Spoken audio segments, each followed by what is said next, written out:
Did you know that today, January 9th, is the birthday of the iPhone? I read in the article this morning, 13 years ago today, then Apple CEO Steve Jobs announced the launch of a device that would change all of our lives, even if one never touched an iPhone directly. I don't know if you agree with that statement, but definitely we see results of the technology progress, and I want to dedicate a few minutes to the topic of smartphones or iPhones, Samsung and whatever phones in the lives of our children and their lives of our families. I'm reading a book that is called Smartphone Sanity. And the reason why I do this, because I first of all admit the significance of technology in our daily life and how it affects how we think, what we say, our relationship and everything. It's been affected by the smartphones we hold in our hands, or right now it's on a stand filming me as I speak to you.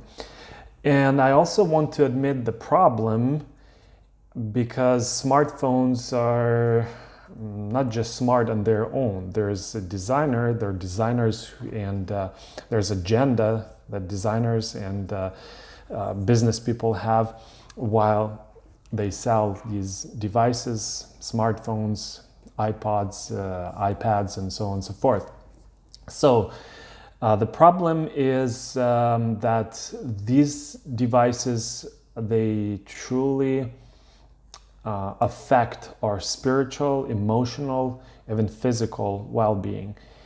And if we do not admit this at this time, we will suffer consequences in our families, with our children.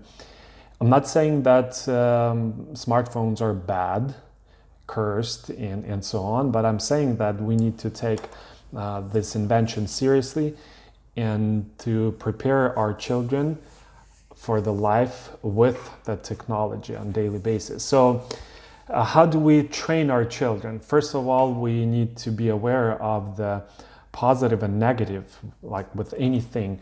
And for that reason, reading, educating yourself, reading the Bible, comparing, things that we encounter on a daily basis with God's truth, that's important.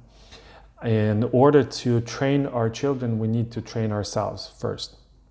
And then it has to be a slow but consistent process. We need to make sure that we do not put boundaries, like when you turn 18, you'll get your first phone.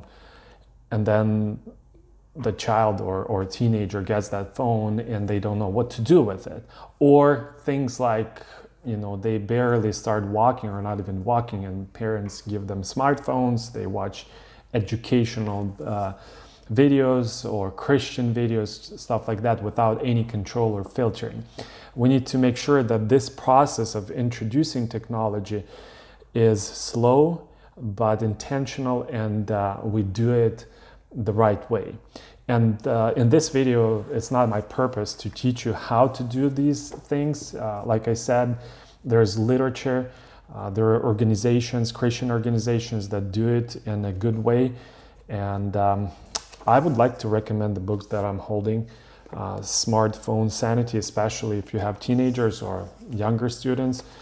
There's literally game plan for things like what are you gonna do when the smartphone breaks, or who's gonna pay for apps, or are you limiting access to apps, are you putting any filters, or whatever. But the point I want to also make is, whatever you read or whatever you decide upon, make sure that you do not harm your relationships. Relationships with children, relationships in the family, in the church, they should be our priority number one.